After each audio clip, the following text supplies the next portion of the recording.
இதை கடந்த வாரம் ஞாயிற்றுக்கிழமை திருச்சியில நடந்த கிறிஸ்தேச சபையில நான் இந்த விஷயங்களை நான் பேசினேன். உங்களுக்கு அதற்கு முன்பு வாரத்திலே முத்திரையிடுதலை குறித்து உங்களோடு கூட பேசியிருந்தேன். அதனுடைய தொடர்ச்சியாய் கொடுக்கப்பட்ட விஷயங்களை தான் நான் கிறிஸ்தேச சபையில அவர்களுக்கு பிரசங்கித்தேன். கடந்த வாரம் கூட்டங்களை நானும் கவனித்து கர்த்தர் நேர்த்தியாக தம்முடைய வேலைக்காரனை வைத்து நடத்தினாலோ அல்லது தம்முடைய பிள்ளைகளை வைத்து நடத்தினாலோ தேவன் என்ன செய்ய வேண்டும், என்ன சபைக்கு செய்தியை கொடுக்க வேண்டும் என்று வைத்திருந்தாரோ அதை தம்முடைய வார்த்தையை கொண்டு தம்முடைய பிள்ளைகளுக்கு அவர் பேச வல்லவராக இருக்கிறார்.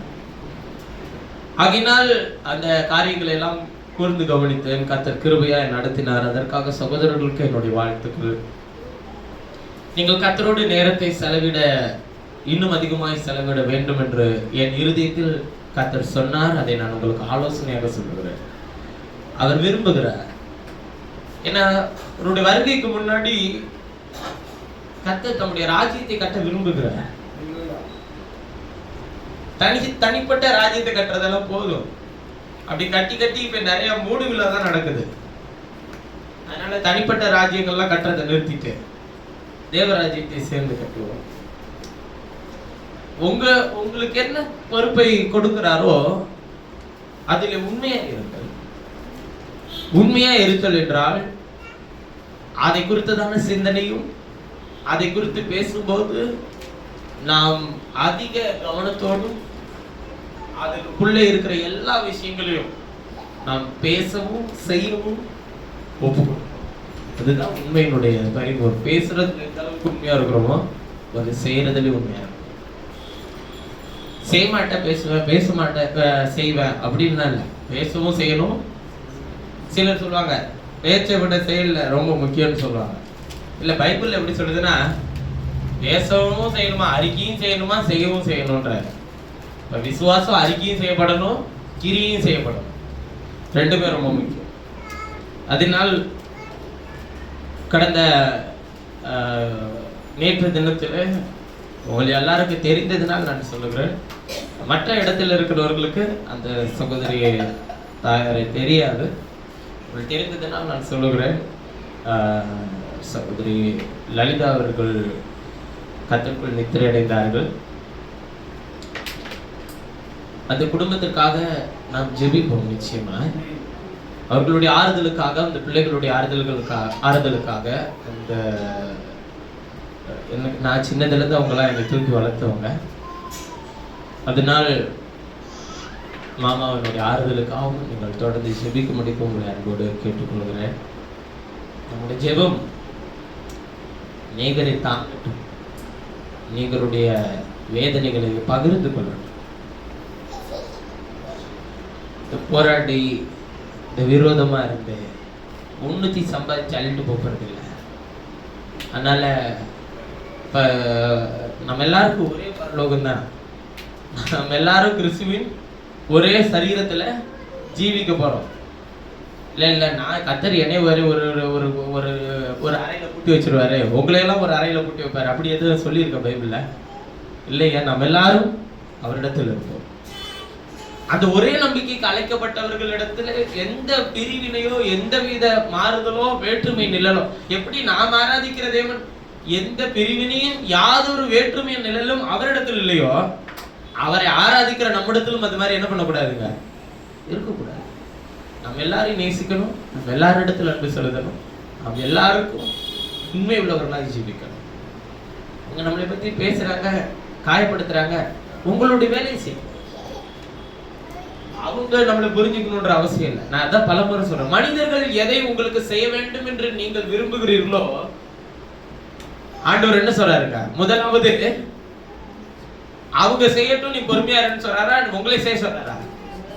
முதலாவது நீங்கள் அவர்களுக்கு அதை செய்யுங்கள். அதான் கர்த்தர் நமக்கு கற்றுக் கொடுக்கிற பாடம் பாருங்க. அதனால நம்மளுக்கு இல்ல அவன் பேசினா நான் பேசுவேன், ஏன் உனக்கு வா இல்லையா, நமக்கு அவன் பேசினா என்ன பேசலன்னா என்ன, கர்த்தருக்கு செலுத்துறோம். யாருக்கு செலுத்துறோம்? அதை கர்த்தருக்கு செலுத்துறோம். கர்த்தருக்கு கனப்படுத்துங்கள், கர்த்தரை மகிமைப்படுத்துங்கள். ஒருவேளை நம்ம கர்த்தருடைய சமூகத்திற்குள்ளே நாம் நித்தமும் இருக்கும்போது இந்த பிரிவினைகள்லாம் அங்க கொண்டு போய் நம்மளை சேர்க்கும் நீங்க நினைக்கிறீங்களா? அதனால இந்த சரீரத்துக்குள்ளே ஜீவன் இருக்கிற வரையிலும் மனிதன் விரோதத்தில் இருப்பான், கோபத்தில் இருப்பான், சண்டைகள் பண்ணுவான், இதெல்லாம் விரோதங்கள், வாக்குவாதங்கள் இதெல்லாம் பண்ணுவான். சரீரத்தை விட்டு ஆவி பண்ணோடனே சரீரத்தை தொட்டு தொட்டு கும்பிடுவான். காரணம் என்னன்னு கேட்டா அவங்க என்ன வாங்கிட்டாங்களா? ஜீவன் இருக்கிற வரையிலும் மரியாதை இல்லையா? நான் சொல்லுகிறேன், கர்த்தருடைய வேதம் சொல்லுகிறது, ஜீவன் இருக்கிறவர்களும் கனம் செலுத்துங்கள், ஜீவன் இருக்கிறவர்களும் மகிமையை செலுத்துங்கள், ஜீவன் இருக்கிறவரையிலும் யாரை குறித்தும் குறை சொல்லாதிருங்கள், ஜீவன் இருக்கிறவரையிலும் அவர்களிடத்தில் கூடுமானால் யாவருடைய என்னவாயிருங்கள், சமாதானமாயிருங்கள்.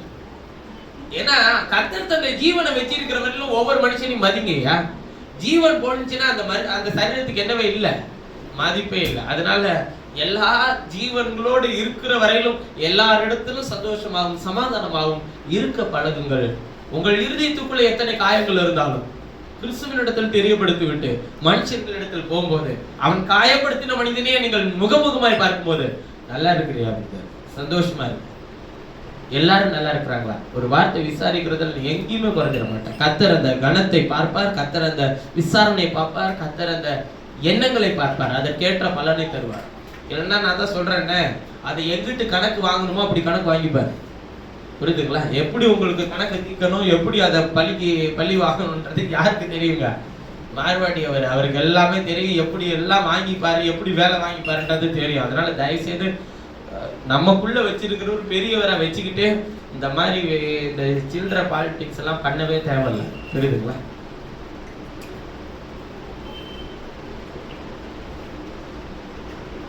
சரி, அதை பத்தி தான் நம்ம படிக்க போறோம். ஏசாயாவின் தீர்க்கதரிசி புத்தகம் 8வது அதிகாரம். அது தெரிஞ்சாதான் நான் சொல்ற விஷயம் புரியும். ஏசாயா 8:16 22 வசனங்கள் வரை வாசிக்கலாம். இதை கடந்த வாரம் ஞாயிற்றுக்கிழமை கிறிஸ்து சபையில பிரசங்கித்தேன், அதை தொடர்ந்து திண்டுக்கல்லிலும் பிரசங்கித்தேன், ஆனால் சென்னையிலும் கூட பிரசங்கித்திருக்கிறேன். ஆனால் மீண்டும் இதை பேசுகிறதுக்கு காரணம், இதை உங்களிடத்திலும் சொல்ல வேண்டும் என்று கர்த்தருடைய ஆவியானவருடைய குணத்தினதனால் சொல்லுகிறேன். 8:16 22 வரை. சாட்சி ஆகமத்தை கட்டி என் சீஷருக்குள்ளே வேதத்தை முத்திரையிடு. சாட்சி ஆகமத்தை கட்டி என் சீஷருக்குள்ளே வேதத்தை முத்திரையிடு. நானும் யாக்கோபின் குடும்பத்துக்கு தமது முகத்தை மறைக்கிற கர்த்தருக்காக காத்திருந்து அவருக்கு எதிர்பார்த்திருப்பேன். நானும் கர்த்தர் எனக்கு கொடுத்த பிள்ளைகளும். யாருக்கு அவர் முகத்தை மறைச்சிருக்கிறாரா? யாக்கோபின் குடும்பத்துக்கு முகத்தை மறைக்கிற கர்த்தருக்காக காத்திருந்து அவருக்கு எதிர்பார்த்திருப்பேன். இதோ நானும் எனக்கு கர்த்தர் கொடுத்த பிள்ளைகளும் சீயோன் பர்வதத்தில் வாசமா இருக்கிற சேனைகளின் கர்த்தராலே இஸ்ரவேலிலே அடையாளங்களாகவும் அற்புதங்களாகவும் இருக்கிறோம். அவர்கள் உங்களை நோக்கி அஞ்சனம் பார்க்கிறவர்களிடத்திலும் முணுமுணு என்று ஓதுகிற குறிகால இடத்தில் விசாரிங்கள் என்று சொல்லுகிறது போல சொல்லும்போது ஜனங்கள் யாரிடத்தில் விசாரிக்க வேண்டியதல்லவோ? தேவனிடத்தில். உயிருள்ளவர்களுக்காக செத்தவர்களிடத்தில் விசாரிக்கலாமோ? வேதத்தையும் சாட்சி ஆகமத்தையும் கவனிக்க வேண்டும். இந்த வார்த்தையின்படியே சொல்லாவிட்டால் அவர்களுக்கு விடியற் காலத்தில் என்ன இல்லை? வெளிச்சம் இல்லை. இடுக்கண் அடைந்தவர்களாயும் பட்டினியாயும் தேசத்தை கடந்து போவார்கள். அவர்கள் பட்டினியாய் இருக்கும்போது மூர்க்க வெறி கொண்டு தங்கள் ராஜாவும் தங்கள் தேவனையும் என்ன பண்ணுவார்கள்? தூசிப்பார்கள். அவர்கள் அண்ணாந்து பார்ப்பார்கள், பூமியையும் நோக்கி பார்ப்பார்கள். இதோ இக்கட்டும் அந்தகாரமும் இருக்கும். இடுக்கத்தால் இருளடைந்து அந்தகாரத்திலே தளர்ந்து அலைவார்கள். போதும். இந்த நல்ல அற்புதமான இந்த நல்ல காலை நேரத்திலும் கர்த்தருடைய செய்திக்கு ஆதாரமாக எடுத்துக்கொண்ட என்னுடைய மைய பொருள், இஸ்ரவேலிலே அடையாளங்களாகவும் அற்புதங்களாகவும் இருக்கிறோம் என்கிற மைய பொருளை கொண்டு உங்களோடு கூட பேச விரும்புகிறேன். இஸ்ரவேலிலே அடையாளங்களாகவும் அற்புதங்களாகவும் இருக்கிறோம். கர்த்தருடைய செய்தியை நாம் தியானிப்போம். சாட்சி ஆகமத்தை கட்டி என் சீஷருக்குள்ளே எதை முத்திரையிடுன்றாரு? வேதத்தை முத்திரையிடு. எபேசியர்கள் நிருபம் 4வது அதிகாரத்தில் 20வது வசனத்தை எபேசியர்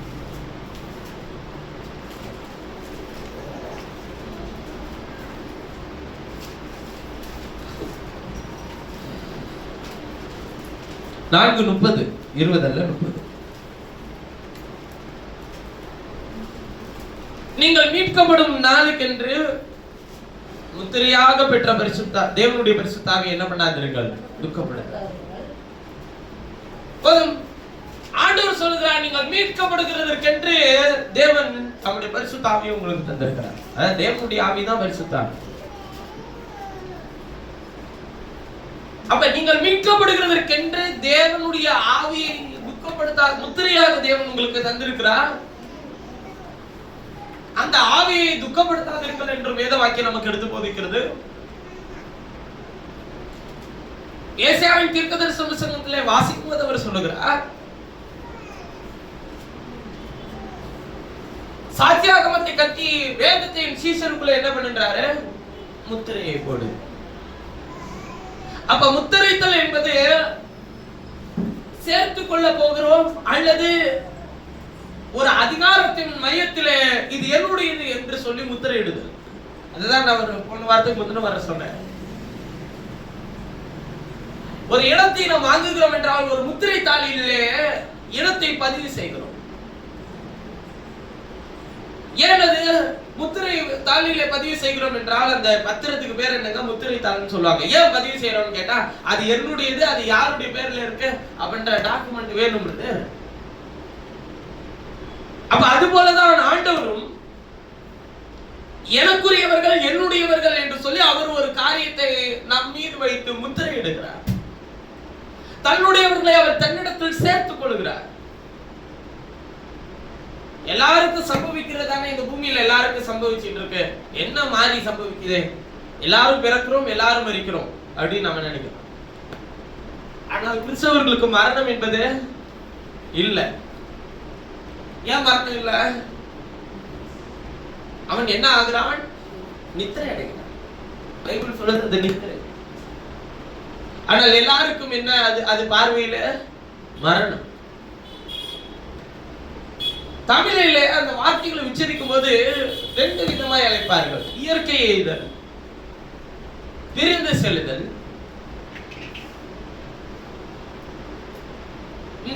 இந்த வார்த்தைகள் கூட மரணத்தை அடையாளப்படுத்துதல் அல்ல. இயற்கை எய்தல் என்ன அர்த்தம்? இயற்கையோடு அவர்கள் சென்றிருக்கிறார்கள். இது இயற்கையான ஒன்று. பிரிந்து செல்லுதல்னா சரீரத்தை விட்டு பிரிந்து சென்றிருக்கிறார்கள். இப்பொழுது கொஞ்சம் கவனிங்கள். கர்த்தருடைய வேதம் எப்படி போதிக்கிறது என்றால் அது ஒரு நித்திரை, ஒரு நீண்ட தூக்கம், அவ்வளவுதான். சரீரம் பூமிக்குரிய மேனியை அழிந்து கொண்டிருக்கும் போது தேவன் அழியாத வேறொரு மேனியை ஆயத்தம் பண்ணி வைத்திருக்கிறார் என்றுதான் வேதம் நமக்கு போதிக்கிற ஒரு நம்பிக்கை. அப்ப கர்த்தருடைய வசனம் சொல்லுகிறது, சாட்சி ஆகமத்தை கட்டி என் சீஷருக்குள்ள என்ன பண்ணுறாருங்க, வேதத்தை முத்திரையிடு. ஏன் சீஷருக்குள்ள வேதத்தை முத்திரையிட சொல்லுகிறார்? சீஷர்கள் என்பவர்கள் யார்? அவரை பின்தொடர்பவர்கள். வேதத்தை முத்திரையிட சொன்னதனுடைய நோக்கம் என்ன? வேத வாக்கியங்கள் எல்லாம் தேவனுடைய ஆவியினால் அருளப்பட்டிருக்கிறது. தேவனுடைய மனுஷன் தேறினவனாகவும் எந்த நற்கிரியை செய்ய தகுதி உள்ளவனாகவும் இருக்கும்படிக்கு அவைகள் உபதேசத்துக்கும் சீர்பொருந்துதலுக்கும் நீதியை படிப்பிக்குதலுக்கும் அவைகள் என்னவா இருக்கிறதுங்க? பிரயோஜனம் உள்ளவைகளா இருக்கிறது. அப்ப வேத வாக்கியங்கள் எல்லாம் தேவனுடைய ஆவியினால் அருளப்பட்டிருக்கிறது. தேவனுடைய வசனத்தை தான் அவர் பரிசுத்த ஆவியாக முத்திரித்து வைத்திருக்கிறார். அந்த வார்த்தையை தான் உங்களுக்குள்ளே வைத்து அவர் முத்திரிக்கவும் விரும்புகிறார். எப்படி நீங்கள் அவர்களுடையவர்களானீர்கள்? யோவான் சுவிசேஷம் 17வது அதிகாரம் 17வது வசனத்தை வாசிக்கும் போது சார் 17வது அதிகாரத்தை எடுத்துக்கோங்க. யோவானின் சுவிசேஷம் 17வது அதிகாரம் 5வது வசனத்திலிருந்து வாசிங்க. யோவான் 17:5.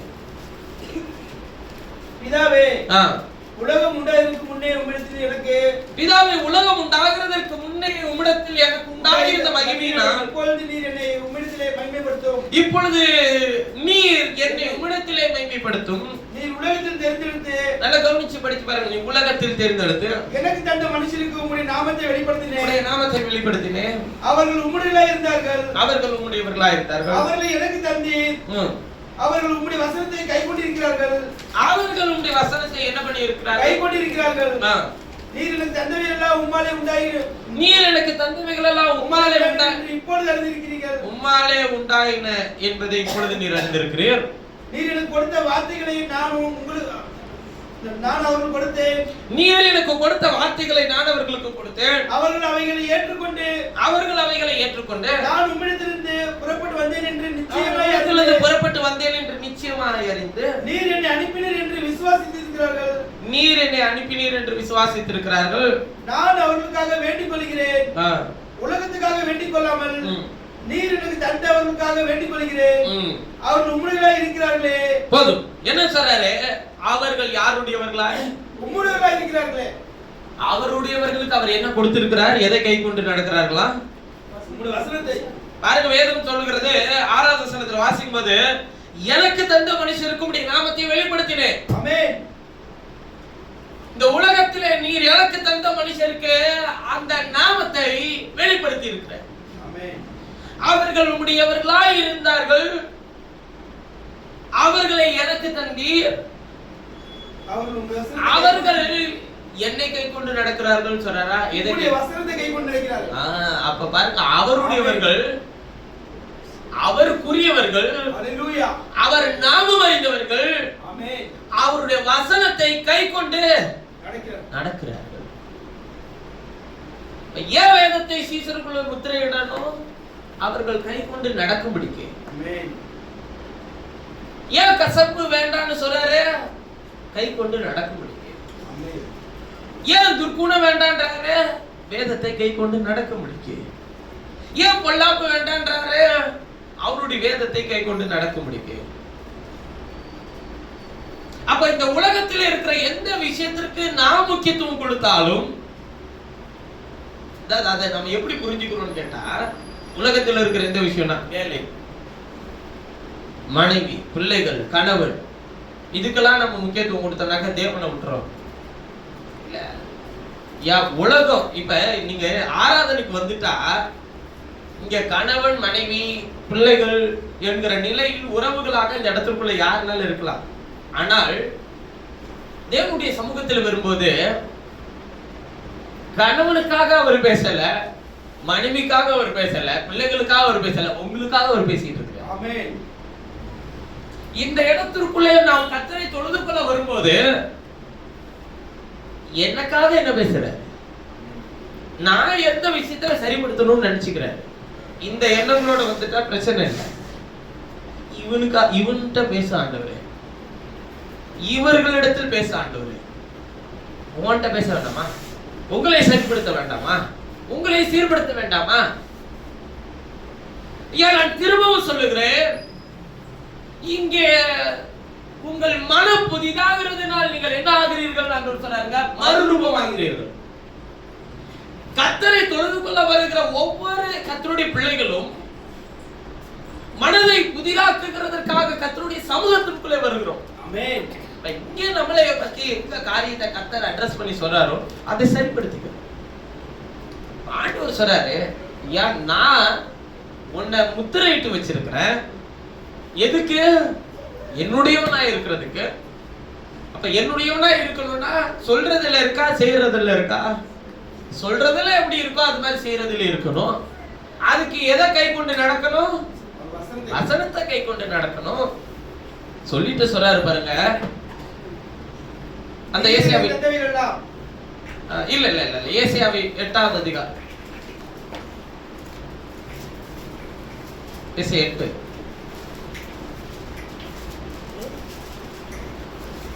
அடுத்த வசனத்தை வாசி. 17.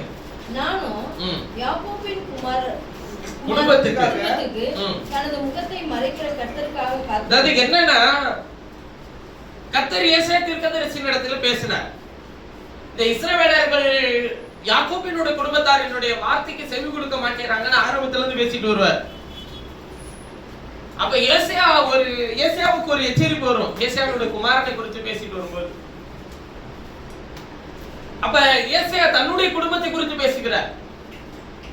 ஒட்டுமொத்த இஸ்ரவேலர்களுக்கும் தீர்க்கதரிசியாக கர்த்தர் ஏசாயாவை நியமித்திருந்தாலும் ஏசாயா கர்த்தரிடத்தில் பேசும்போது எப்படி பேசுகிறார் பாருங்க. நானும் யாக்கோபின் குடும்பத்துக்கு தமது முகத்தை மறைக்கிற கர்த்தருக்காக காத்திருந்து அவருக்கு எதிர்பார்த்திருப்பேன். இதோ நானும் கர்த்தர் எனக்கு கொடுத்த பிள்ளைகளும், இதோ நானும் கர்த்தர் எனக்கு கொடுத்த பிள்ளைகளும், சீயோன் பர்வதத்தில் வாசமாய் இருக்கிற சேனை, இதோ நானும் கர்த்தர் எனக்கு கொடுத்த பிள்ளைகளும் சீயோன் பர்வதத்தில் வாசமாய் இருக்கிற சேனைகளின் கர்த்தராலே இஸ்ரவேலில் என்னவாக இருக்கிறோன்றாரு பாருங்க. என்ன சொல்றாரு?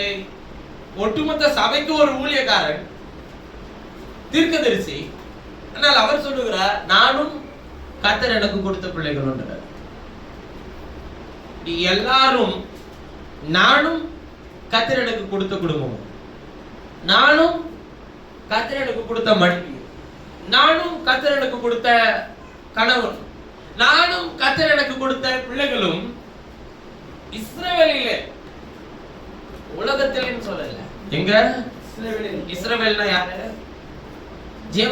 தேவனுடைய ஜனங்களிடத்துல என்னவாக வைக்கிறார் ஆண்டவர்?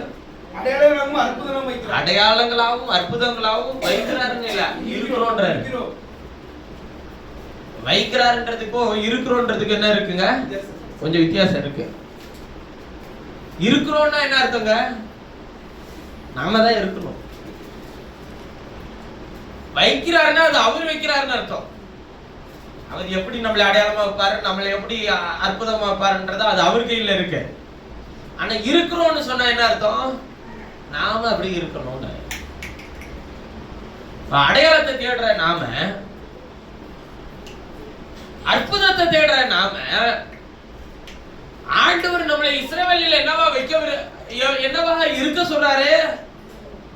நீ அடையாளமா இரு, அற்புதமா இரு.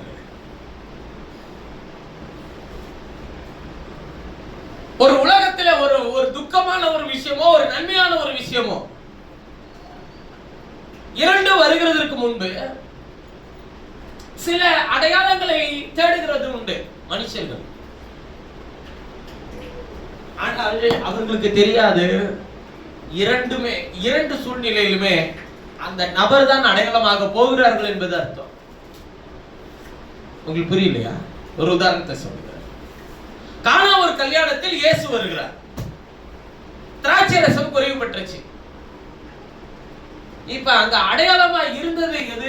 இன்றைக்கு வரையும் உங்களுக்கு பேச, அந்த கல்யாணத்துல பொண்ணு மாப்பிள்ளை யாரும் பைபிள் எழுதியிருக்கா?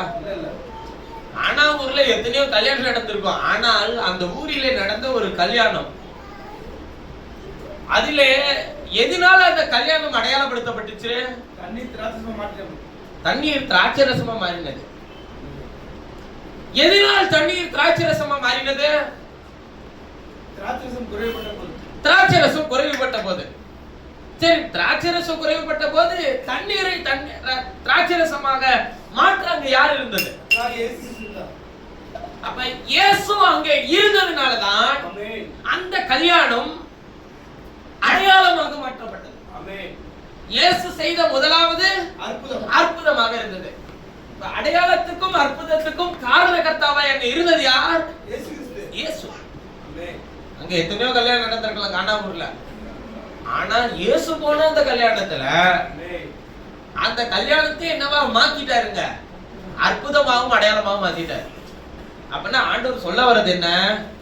என் வார்த்தை யாரிடத்தில் இருக்கிறதோ அவர்கள் அற்புதங்களாகவும் அவர்களே அடையாளங்களாகவும் இருப்பார்கள். அவர்களே அற்புதங்களாக இருப்பார்கள், அவர்களே அடையாளங்களாக இருப்பார்கள். அதாவது இப்ப ஒரு உதாரணத்துக்கு, ஒரு விஞ்ஞானி ஆகணும் அப்படின்னா உங்களுக்கு யார அடையாளமா உங்களுக்கு தோணுது? பாருங்க, சொல்றீங்க அப்துல் கலாம். ஏன் அவரை தவிர வேற யாருமே விஞ்ஞானி இல்லையா? இருக்கிறாங்க. ஆனால் நமக்கு பார்த்தோன்னு என்ன வருது, அந்த நபர் ஒரு டாக்டர் அப்படின்னு சொல்லி எடுத்தோடனே நமக்கு ஒரு சிலரை என்ன பண்ணுதுங்க ஞாபகம் வருது, இந்த மாதிரி ஆகும். அப்ப ஒவ்வொரு தொழிலிலும் ஒரு சில அடையாளங்கள் இன்றைக்கும் இருக்கிறது. அமெரிக்கா அப்படின்னு உங்களுக்கு என்ன ஞாபகம் வருது? இந்தியா அப்படின்னு உங்களுக்கு என்ன ஞாபகம் வருது? ஏனென்றால் அடையாளங்களாக அந்த நாட்டினுடைய மூத்த அடையாளங்களாக அவர்கள் இருக்கிறார்கள். இப்போ கூட பாருங்க, இஸ்ரேலும் அமெரிக்காவும் ஒன்று சேர்ந்து ஈரானுடைய அந்த தலைவரை ராத்திரியோட ராத்திரியா கொண்டுட்டாங்க, முடிஞ்சிருச்சு. இன்னைக்கு காலையில பரபரப்பான விஷயம் நடந்துட்டு இருக்கு உலகத்துல. இதெல்லாம் எதுவுமே தெரியாம நம்ம இங்க என்ன பண்ணிட்டு இருக்கிறோங்க, கத்தரை தொழுது ஆராய்ச்சிட்டு இருக்கிறோம். உலக வரைபடத்துல சில நாடுகள் முற்றிலும் மாற்றப்பட போகுது. ஈரான், அமெரிக்காவினுடைய முக்கிய தளவாட ஸ்தலங்கள் குவைத், கத்தார், துபாய், அபுதாபி, இந்த யுஏஇ கண்ட்ரியில இருக்கிற எல்லா நாட்டினுடைய அமெரிக்க தளவாடங்களையும் குறிவைத்து தாக்குதல் பண்ணுது ஈரான். இப்ப அவர் அந்த உச்சபட்ச தலைவர் காமேனி இறந்தது நிமித்தமா ஈரான் பகிரங்கமா அறிவிப்பு கொடுத்திருக்கிறார். என்னன்னு கேட்டா, இனிமேல் எங்களுடைய தாக்குதல் மிக வலுவானதா இருக்கும், மற்ற நாடுகள் எல்லாம் பயப்படத்தக்கதா இருக்கும்னு சொல்றான். ஆனா அவனால ரொம்ப நேரம் தாக்கு பிடிக்க முடியாதுன்னு வச்சுக்கோங்களேன். இவங்க 2 பேர்ட்ட இருக்கிற விஷயத்துல நீங்க நல்ல உலகத்தினுடைய அரசியலை கவனிச்சு பார்க்கணும். 2 நாளைக்கு முன்னாடி தான் நம்முடைய நாட்டினுடைய பிரதமர் இஸ்ரேல் போயிட்டு வந்தார். 2 நாள் நேத்து தான் அவர் வந்தாரு, இன்னைக்கு ஒரு தமிழ்நாட்டுல இருக்கிறாரு. நீங்க தமிழ்நாட்டுக்கு வந்தது ஏதோ பிரச்சாரம் பண்ண வந்ததுன்னு நீங்க நினைச்சிடக்கூடாது. ஒரு சேஃபான இடத்துக்கு அனுப்பி வச்சிருக்கிறாங்க, அவ்வளவுதான். 2 நாள் கழிச்சு அவர் இந்த இந்தியாவுக்குள்ள 2 நாளைக்கு முன்னாடி தான் வராரு. வந்தோடனே அங்க யுத்தத்தை ஆரம்பிச்சிட்டான். அப்ப நோக்கம் என்னன்னு கேட்டீங்கன்னா, பிரதமர் இந்தியாவுக்கு வந்தோடனே சொல்லிட்டாரு, எங்களுடைய ஆதரவு எப்பொழுது இஸ்ரேலுக்கு இருக்கும் சொல்லி. ஐயா, இவைகள் எல்லாம் சம்பவிக்கும் போது நீங்கள் ஒன்றை அறிந்து கொள்ள வேண்டும், ஒட்டுமொத்த உலகமும் யுத்தத்திற்கு ஆயத்தமாய் கொண்டிருக்கிறது. நாம் கிறிஸ்துவினுடைய வருகைக்கு எதிர்நோக்கி இருக்கோம். ஆமென். உலகம் அழிவுக்குள்ளே போகும்போது, அதாவது யுத்தத்தின் அழிவுக்குள்ளே போகும்போது தேவனுடைய ஜனம் மகிமையில ஏறெடுத்துக் கொள்ளப்படும். அல்லேலூயா. 2 ஒரே நேரத்தில் சம்பவிக்கும். யுத்தத்தின் அழிவிலே போகனானா எடுத்துக்கொள்ளப்படுதலே போனானா என்பது அவர்கள் அறியாதிருப்பார்கள். விளங்கிக்கணும். ஏன்னா நாம் ஒரு நிமிஷத்துல ஒரு இமைப்பொழுதிலே நாம் எல்லாரும் என்ன ஆக்கப்படுவோம்னு எழுதியிருக்குங்க.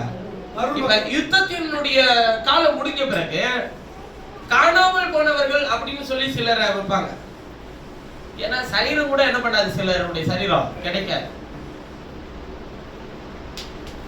இப்ப நீங்க நல்லா கவனிச்சு பாத்தீங்கன்னா, ஒருவேளை ஆண்டவருடைய வருகை எப்படி இருக்கும்னு கேட்டீங்கன்னா, இந்த 2 நடைபெறுகிற சரியான தருணத்திலே ஆண்டவருடைய ஜனத்தை அவர் எடுத்துட்டு போவார்.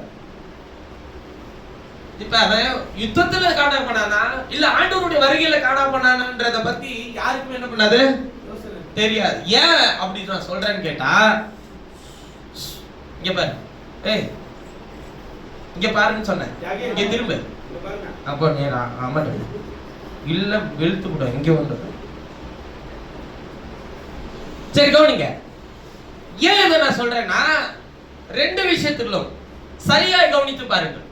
ஒன்று அழிவிலே மரித்து போகிறவர்கள், காணாமல் போகிறவர்கள். இன்னொன்று அழியாமை சுதந்திரிக்க எடுத்துக் கொள்ளப்பட போகிறவர்கள்.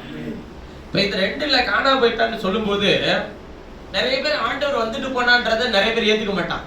ஏன்னு கேட்டீங்கன்னா, பெரும்பாலான கிறிஸ்தவர்கள் இங்க இருப்பார்கள். அப்ப ஆண்டவர் எடுத்துட்டு போனாருன்னா நான் என்ன இருக்கிறேன்னு சொல்லுவாங்க. அதனால அவன் ஆண்டவருடைய வருகையை நம்ப மாட்டான். அவர்கள் காணாமல் போயிருப்பார். இது யாருக்கு கண்ணை கட்டின மாதிரி இருக்கும்னு கேட்டீங்கன்னா, உலகத்திலும் இவர்கள் எங்கே போனார்கள் என்பது அறியாது, ஆவிக்குரிய ஜீவியத்தில் இருக்கிறவர்களுக்கும் இவர்கள் எங்கே போனார்கள் என்பது தெரியாது. அதுதான் அவர் சொல்லுகிறார், நீங்கள் நினையாத நாளிலே திருடன் வருகிற விதமாய் வேதத்தில் இப்படிதான் எழுதப்பட்டு இருக்கிறது. ரகசிய வருகை என்கிற வார்த்தை என்ன பண்ணப்படலைங்க, எழுதப்படல. அதனால இந்த திருடன் வருகிற விதத்தை தான் ரகசிய வருகை என்று அழைக்கிறோம். அவர் சபையை எப்படி எடுத்துக்கொண்டு போவார் என்பது யாருக்கும் தெரியாது. உலகம் ஒரு விஷயத்திலே கவனம் செலுத்திக் கொண்டிருக்கிற நேரத்தில் தேவன் தம்முடைய ஜனத்தை தன்னிடத்துக்கு திருப்பி எடுத்துக்கொண்டு போவார். இதுதான் உண்மையான நிதர்சனமான காரியம். நான் திரும்ப சொல்றேனே, ஒட்டுமொத்த உலகத்தையும் சமாதானப்படுத்தவன் வருவான் என்று வேதம் முன்னறிவித்திருக்கிறது. சமாதானப்படுத்தணும்னா உலகம் எப்படி இருக்கணும்? உலகம் எப்படி இருக்கணுங்க?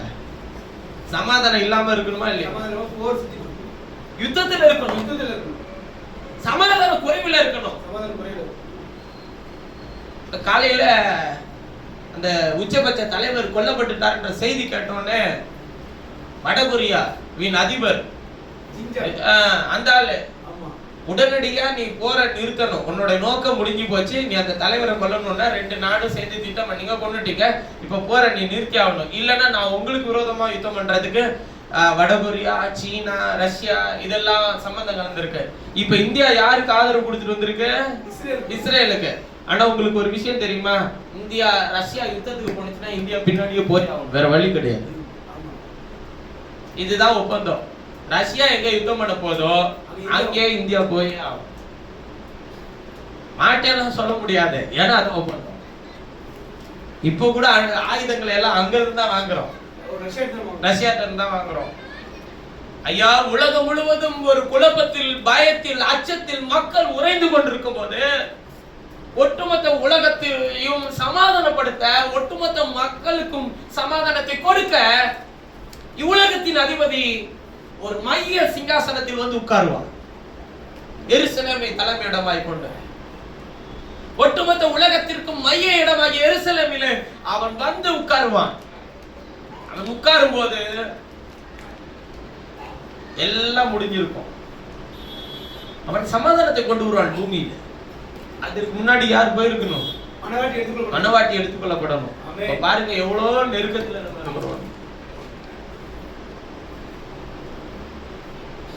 ஒரு 2 நாட்டினுடைய அதிகாரப்பூர்வ மையத்தில் இருக்கக்கூடிய 2 நாட்டின் தலைவர்கள் காலையிலேயே 3 மணிக்கு அமெரிக்க அதிபருடைய நீங்க அந்த ட்விட்டர் கணக்குல இருந்து அவர் அனுப்பின அந்த மெசேஜ் பாத்தீங்கன்னா 3 மணிக்கு மனுஷன் தூங்குனானா என்ன பண்றான்னு தெரியல. அமெரிக்க நாட்டில 3 மணி, நம்முடைய நாட்டுக்கு என்னன்னு தெரியல. 3 மணிக்கு அவர் அறிவிப்புல சொல்லி இருக்கிறார், ஈரானுடைய தலைவரை நாங்கள் கொலை செய்து விட்டோம், உலகத்திலே மிக மோசமான நபரை நாங்கள் கொலை செய்து விட்டோம் அப்படின்னு சொல்லி அதிகாரப்பூர்வமா சொல்றார். இஸ்ரேல் நாட்டினுடைய பிரதமரும் அதை அறிக்கை செய்கிறார். அந்த நாட்டில ஈரான் மறைஞ்சிட்டே வந்துச்சு, இல்ல அது உண்மை இல்லைன்னு. அப்புறம் இப்பதான் ரீசெண்டா ஒரு 8 மணிக்கு சொல்லிட்டாங்க 40 நாள் துக்கம் அனுசரிக்கப்படும். இதெல்லாம் என்ன பண்ணணும் நீங்க நினைக்கிறீங்கன்னா, அடுத்து நேற்று பாருங்க, நேற்று ஒரே நாளிலே தங்கத்தினுடைய விலை 5000 ரூபாய் அதிகமாகி உச்சபட்சத்தை மறுபடியும் தொட்டு இருக்கு, 21000 ரூபாய்க்கு வந்திருக்கு. ஏன்னா இந்த யுத்தத்தின் மூலமா ஈரான் வழியாய்தான் ஒட்டுமொத்த உலக நாட்டுக்கும் ஈரானின் வழியாக ஒரு அந்த கடல் வழியாய்தான் ஒட்டுமொத்த உலக நாடுகளுக்கும் 20% ஏற்றுமதியை பயணத்தை அந்த வழியை செய்து ஈரான் வழியாய்தான் அந்த இந்த இந்த இதுல வளைகுடா நாடுல எடுக்கிற எண்ணெய் ஏற்றுமதி முழுவதும் ஈரான் வழியாக தான் செல்லணும். அந்த வழியை பிளாக் பண்ணிட்டான். எண்ணெய் உற்பத்தி இருக்கு, கொண்டு போய் சேர்க்க முடியாததுக்கு வழி இல்ல, ஈரான் பிளாக் பண்ணிருச்சு. இப்ப என்ன பண்ணுவான்? என்ன நடக்கும் நீங்க நினைக்கிறீங்க? ஒட்டுமொத்த உலகமும் பொருளாதாரத்தில் ஸ்தம்பித்து நிற்கும். பெட்ரோல் டீசல் விலை எல்லாம் ஏறும், அப்புறமேட்டு அத்தியாவசிய பொருள் ஏறும். தேவன் தம்முடைய ஜனத்தை பாதுகாப்பார். எல்லா சூழ்நிலைகளின் மத்தியிலும் தேவன் தம்முடைய ஜனத்தை வழி நடத்துவார். ஐயா, இது எல்லாமே சம்பவித்துக் கொண்டே இருக்கிறது. ஐயா, நீங்கள் ஜீவித்துக் கொண்டிருக்கிற இந்த காலத்தில் இப்ப இங்க தமிழ்நாட்டுல வந்து அது ஒரு பெரிய விஷயமா ஆகாததுனால ஆக முடியாது இப்ப. ஏன்னா இப்ப இருக்கிற சூழல் என்னன்னா, இப்ப யாரு அடுத்த தமிழ்நாட்டில் முதல்வர் ஆக வேண்டும்? நீங்க உலக அரசியலோடு கூட தேவனுடைய வார்த்தையை கொஞ்சம் பொருத்தி பார்த்தீங்கன்னு வச்சுக்கோங்க. உலக அரசியல்னா ஒவ்வொரு மாநிலத்தில் நடக்கிற அந்த எலெக்ஷனை சொல்லல, ஒட்டுமொத்த நாட்டு உலக நாடுகளோடு நடக்கிற அரசியலோடு நடக்கிற விஷயத்தை வேதத்தோடு ஒப்பிட்டு பார்த்தீங்கன்னு வச்சுக்கோங்களேன், ஆச்சரியமான விஷயங்கள் உங்கள் கண்களுக்கு தெரியும். அந்தி கிறிஸ்துவை வரவே இருக்க ஒட்டுமொத்த உலகத்தின் நாடுகளும் காத்து கொண்டு இருக்கிறது. சமாதானம் இல்லாமல் சுற்றிலும் அலைவார்கள் அவர்கள். இஸ்ரவேலோட இன்னைக்கு எல்லாம் கைகோத்து நிக்கிறான். வேத வாக்கியம் என்ன சொல்லுது தெரியுமா? ஒரு நாள் வரும், இஸ்ரவேலர்களுக்கு விரோதமாக ஒட்டுமொத்த உலகங்களும் கொத்தளங்களை கட்டி நிற்கும் சொல்லி எழுதியிருக்கு. அப்ப இஸ்ரவேல் பட்சத்தில் யார் இருக்கிறான்றத ஒட்டுமொத்த உலக நாடுகளுக்கு கத்தர் காண்பிக்கிறார். அதுதான் 6வது முத்திரை. அவைகள் சம்பவிக்கிறதுக்கு முன்பு இதெல்லாம் பத்தி நம்ம பயப்படவே தேவையில்ல. நாமளே எடுத்துக்கொள்ள போக ஆண்டவர் சீக்கிரமா வரப்போறாரு. ரொம்ப வருஷங்கள் இல்ல, இன்னும் சில மாசத்திலேயோ இல்ல சில வருஷத்திலேயோ கத்தர் வந்துடலாம். 20 வருஷம் 30 வருஷம் திட்டம்லாம் கிடையாது. சில மாசங்களுக்குள்ளே, சில நாட்களுக்குள்ளே, இல்ல சில வருஷங்களுக்குள்ளே கத்தர் வந்துடலாம். கிறிஸ்துவுக்குள் மரித்தவர்கள் முதலாவது இருந்திருப்பார்கள். உயிரோடு இருக்கிற நாமும் இமை பொழுதிலே என்ன ஆக்கப்படுவோங்க? கத்தர் கொடுத்த சுகத்தை பாதுகாத்துக் கொள்ளுங்கள், கத்தர் கொடுத்த ஆரோக்கியத்தை பாதுகாத்துக் கொள்ளுங்கள், கத்தர் கொடுத்த பலத்திலே ஜீவியுங்கள், உங்களுக்கு இருக்கிறவைகளுக்காக சந்தோஷப்படுங்கள், உங்களுக்கு கத்தர் கொடுத்திருக்கிற எல்லாம் நல்லது என்று சொல்லி அறிக்கை செய்யுங்கள். குறைகளை உங்கள் கண்களுக்கு தெரிகிறது, அதில் கத்தர் நடத்துகிற நிறைவு ஏன் உங்கள் கண்களுக்கு தெரியவில்லை? இதை நோக்கி பயணம் செய்யும் போது நம்மள்கிட்ட இருக்கிற கோபங்கள், வீண் வைராக்கியங்கள், வீண் நிந்தனைகள், பேச்சுகள், அவமானங்கள், இதெல்லாத்தையும் தூக்கிட்டு எப்படி நீங்க கத்தர் சமூகத்துல போக முடியும்?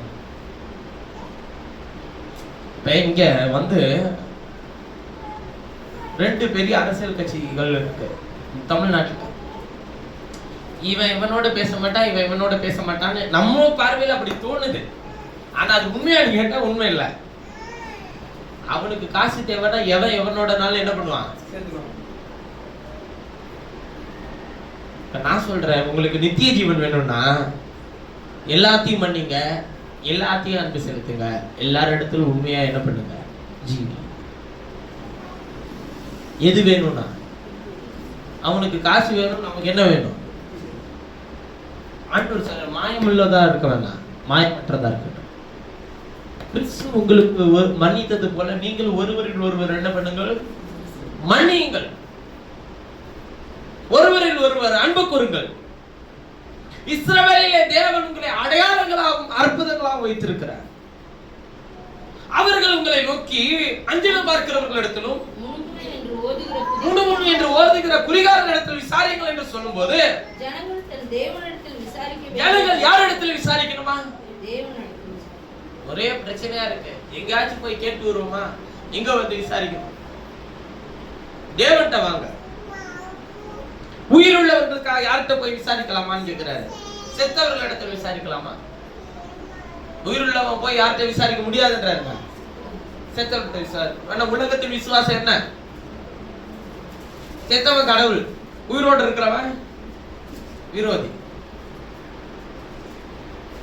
உயிரோடு இருக்கிறவன் என்னங்க? விரோதி. அவன் உயிரோடு இருக்கும்போது அவன் அன்பு செலுத்த மாட்டான், நேசிக்க மாட்டான், அன்பு கூற மாட்டான், அவனை கண்காணிக்க மாட்டான், அவன் செய்யற விஷயங்களை மன்னிக்க மாட்டான், அதெல்லாம் செய்ய மாட்டான். செத்ததுக்கு அப்புறமேட்டு கடவுளா மாறிட்டான்றது, அவன் எனக்காக ஜோம் பண்ணிக்கோங்க, அவன் எது என்னைய செஞ்சிடாதபடி பார்த்துக்கோங்க. பயம்.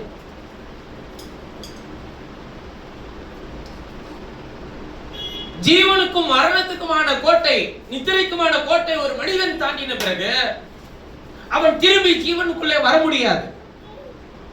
அவன் ஜீவன் உள்ளவரை ஒன்று சேதப்படுத்த முடியாது. ஆனால் அதன் பிறகு ஒரே ஒரு காரியம் காத்திருக்கிறது மனிதனுக்கு, அதுதான் நியாய தீர்ப்பு. அவன் செய்த நன்மைக்காவது தீமைக்காவது தக்க பலன் அடையும்படிக்கு தேவன் எல்லாவற்றையும் நியாயத்திலே கொண்டு வந்து நிறுத்துவார். உங்களை அவர் எடுத்துக்கணும், தம்முடைய பிள்ளைகளை ஆக்கணும்னு அவர் முடிவு பண்ணிட்டாருன்னா உங்களை எப்படி உடைச்சு சரி பண்ணணும்னு அவருக்கு தெரியும். வேணும்னு வீண் வைராக்கியங்களை எல்லாம் தூக்கி ஓரமா வச்சிருப்பேன் நீங்க நினைச்சீங்கன்னா அதை எப்படி உடைக்கணும், எப்படி அது உடைய வெளியே கொண்டு வரணும் எல்லாம் அவருக்கு தெரியும். அவருக்கு முன்பாக நாம் எல்லாரும் நிர்வாணிகளா இருக்கிறோம். ஒன்றுமே இல்லை, வெறுமையா இருக்கிறோம். ஏதாச்சும் உங்களால செய்ய முடியுமா? ஏதாச்சும் ஒண்ணு செய்ய முடியுமா உங்களால? என்ன என்று உங்களால் ஒன்று செய்ய கூடாது. அதனாலதான் சொல்றாரு, உயிர் உள்ளவர்களுக்காக செத்தவரிடத்தில் விசாரிக்கலாமா? தேவனிடத்தில் விசாரிக்க வாங்க. அஞ்சன மரத்துல போகாதீங்க, முழுமுழு என்று ஓதுகிறவன்ட்ட போகாதீங்க. சரி, நம்ம எல்லாம் அப்படி போவோமா? யாருக்காச்சும் நம்ம சொல்லுவோம், நம்ம எல்லாம் போவோமா பிரதர்? என் பிரதர், இதெல்லாம் ஒரு செய்தியா? யார் அஞ்சனம் பாக்குறவன், யாரு ஓதுறவன்றத இப்ப பாருங்க, அடுத்த வசனத்துல சொல்றாரு பாருங்க, வேதத்தையும் சாட்சியாகமத்தையும் கவனிக்க வேண்டும்.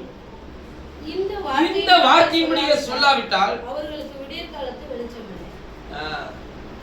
வேதத்தையும் சாட்சியாகமத்தையும் கவனிக்காம வேற எதெல்லாம் கவனிச்சிட்டு இருக்கீங்களோ நீங்களாம் அஞ்சனம் பாக்குறவங்கள்ட்ட இருக்கிறீங்கன்னு அர்த்தம்.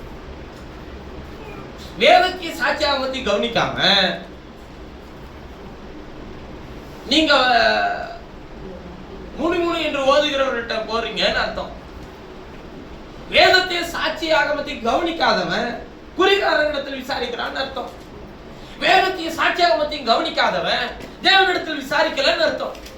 வேதத்தை சாட்சி ஆகமத்தையும் கவனிக்காதவன் உயிரோடு இருக்கிற தனக்காக செத்தவனிடத்தில் விசாரிச்சுட்டு இருக்கிறான்னு அர்த்தம். யாரு சொல்றாரு?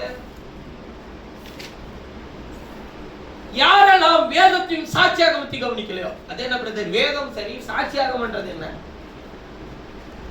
கர்த்தர் வேதத்தில் யாரை எப்படியெல்லாம் நடத்தி இருக்கிறார் என்பதை சாட்சியாக எழுதி வைத்திருக்கிறார். லோத்தின் மனைவியை நினைத்துக் கொள்ளுகின்றார், அவளையும் ஒரு சாட்சியாக வைத்திருக்கிறார். ராகா பேசியை குறித்து வேதம் சொல்லுகிறது, அவளையும் ஒரு சாட்சியாக வைத்திருக்கிறார். நாம் எப்படிப்பட்ட சாட்சி உடையவர்களா இருக்க போகிறோம் என்பதற்கு சில சான்றுகள் வேதத்தில் இருக்கிறது. ரெண்டுத்தையுமே கவனிக்கணும், வேதத்தையும் கவனிக்கணும், சாட்சி ஆகமத்தையும் கவனிக்கணும். சிலர் சாட்சி ஆகமத்தை கவனிச்சுட்டு வேதத்தை விட்டுறது, சிலர் வேதத்தை கவனிச்சுட்டு சாட்சி ஆகமத்தை விட்டுறது. அதனாலதான் அப்போஸ்தலனாகிய பவுல் ரோமர் எபிரேயர்கள் நிருபம் 12ஆம் அதிகாரத்தில் வாசிக்கும்போது சொல்லுகிறார், மேகம் போன்ற இத்தனை திரளான சாட்சிகள் நம்மை சூழ்ந்திருந்தும் பாரத்தையும் பாவத்தையும் உதறி தள்ளிவிட்டு விசுவாசத்தை துவக்கினவரும் முடிக்கிறவருமாக இயேசுவை நோக்கி பொறுமையாய் நியமித்திருக்கிற ஓட்டத்தை உங்களுக்கு என்ன நியமிச்சிருக்கிறாரோ அதிலே கர்த்தரனை சாட்சியா வச்சிருப்பார். கர்த்தரனை அடையாளமா வச்சிருக்கிறார்.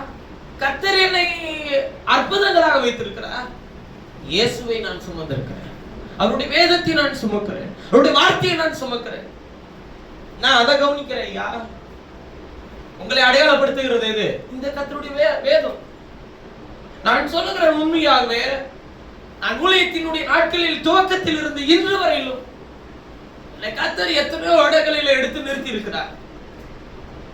நிந்திக்கப்பட்ட இடத்தில், அவமானப்படுத்தப்பட்ட இடத்தில், தூசிக்கப்பட்ட இடத்தில், எத்தனையோ இடத்தில் உயர்விலே கர்த்தர் வைத்திருக்கிறார், தாழ்விலே கர்த்தர் வைத்து கொண்டு போயிருக்கிறார். எல்லா இடத்திலும் என்னை அடையாளப்படுத்தினது ஒன்றே ஒன்றுதான். நான் செய்த அற்புதங்களோ அடையாளங்களோ அல்ல, கர்த்தருடைய வார்த்தை மாத்திரமே என்னை அடையாளப்படுத்தும். ஐயா, இன்றைக்கு உங்களை எது அடையாளப்படுத்த போகிறது? கர்த்தருடைய வசனமா அல்லது நீங்கள் செய்கிற அற்புதங்களும் அடையாளங்களுமா? ஏன்னா திருப்பி உங்களை கொண்டு வர போற ஒரே வல்லமை இந்த வார்த்தைக்கு மாத்திரம் தான் உண்டு. நான் பல முறை செய்திகள் சொல்லி இருக்கிறேன், கர்த்தருடைய வேதத்தின் இடத்துக்கு திரும்புங்கள். இத சொல்றதை எப்படி புரிஞ்சுக்கிறாங்கன்னு கேட்டீங்கன்னா, இன்னும் பழைய காலத்துல இருக்கிற மாதிரியே வேதத்தை வேதம் வேதம் வேதம்னு சொல்றீங்களே. பழைய காலமோ புது காலமோ இயேசு கிறிஸ்து நேற்றும் இன்றும் என்று மாறாதவராய் இருக்கிறார். இன்னும் எத்தனை புது காலங்கள், புது யுகங்கள், 4G 5G வந்திருக்கா, அடுத்து 6G 7G 8G 9G 10G வரையும் வந்தாலும் சரி, நம்முடைய இயேசு கிறிஸ்து நேற்றும் இன்றும் என்று மாறாதவர். அந்த 10வது ஜெனரேஷனுக்கு கூட அவருடைய வேத வாக்கியங்கள் வானம் பூமி ஒளிந்து போனாலும் என்ன பண்ணாததுங்க, ஒளிந்து போகாது. எதனாலும் மாத்த முயற்சி பண்ண, இதை மாத்த முடியாது. இதுக்குள்ள இருக்கிற உண்மையை யாரு வேணாலும் மாத்த முயற்சி செய்யலாம், அல்லது திருச்சி பேசலாம், அல்லது மாற்றி கூட பேசலாம். 1000 வருஷங்கள் ஆனாலும் என் எலும்புகள் மண்ணோடு மக்கி போயிருந்தாலும் அழிவில்லாத கர்த்தருடைய வசனம் ஒரு நாள் உண்மையின்படியே அதை ஜனங்களுக்கு விவரித்து காண்பிச்சுட்டே இருக்கும். என்னய்யா நீங்க நினைக்கிறீங்க இதை யாரு பிரசங்கிக்க தேவையில்லையா? இதை கர்த்தருடைய வார்த்தையை கர்த்தர் காலகாலமாய் கர்த்தருடைய ஜனங்களை எழுப்பி அவர் மகிமைப்படுத்திட்டு வருவார். ஐயா பேதுரு எழும்பி என்று பிரசங்கிக்கும் போது என்ன பார்த்திருப்பானா? இது போல ஒரு ஊழியர் வருவான், இவன் இப்படி பிரசங்கிப்பான் என்பதை பேதுரு பார்த்திருப்பானா?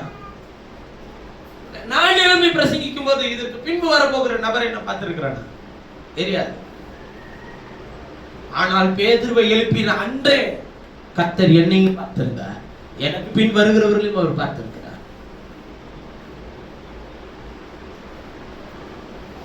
நீங்க எதை மறைக்க விரும்புறீங்க? ஆண்டவருடைய கண்ணையா இல்ல மனுஷன் கண்ணையா? மனுஷனோட கண்ணை மறைச்சிடலாம் ஈஸியா, எந்த கண்ணை மறைக்க முடியாது. அதனாலதான் அவர் சொல்றாரு, யாக்கோபுக்கு அவர் முகத்தை மறைச்சு வச்சிருக்கிறார், யாக்கோபின் குடும்பத்துக்கு மறைச்சு இருக்கிறாரு. ஆனா நானும் கர்த்தர் எனக்கு கொடுத்த பிள்ளைகளும் ஏசியா சொல்றார். இஸ்ரவேல்ல என்னவா இருக்குமா? அடையாளங்களாகவும் அற்புதங்களாகவும் இருக்கும். எனக்கு பின் யாரை கர்த்தர் ஊழியத்தில் எடுத்து நிறுத்தினாலும் சரி, நான் தைரியமாய் சொல்லுகிறேன், நானும் கர்த்தர் எனக்கு கொடுத்த பிள்ளைகளும், அதை நான் பெற்றெடுக்க போற பிள்ளைகளை சொல்லல, கர்த்தர் எனக்கு கொடுத்திருக்கிற கர்த்தருடைய இரத்தத்தால் மீட்டெடுக்கப்பட்ட பிள்ளைகளும் இஸ்ரவேலிலே அடையாளங்களாகவும் அற்புதங்களாகவும் இருக்கும். அடையாளத்தை தேடுறவனா இருக்க மாட்டோம், அடையாளமாவே கர்த்தர் நம்மளே வச்சு. அற்புதத்தை தேடுற ஜனங்களா இருக்க மாட்டோம், அற்புதமாவே கர்த்தர் நம்மை வச்சிருப்பார். நீங்க அற்புதமா இல்லைங்களா? அந்த கச்சாடி அற்புதமா மாறிச்சு தெரியுங்களா? அந்த மாதிரிதான் உங்களை கர்த்தர் அற்புதமா மாத்தி வச்சிருக்காரு.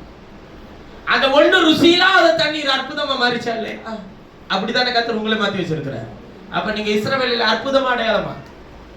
அற்புதமாவும் அடையாளமாவும் நான் தான் இருக்கிறேன்.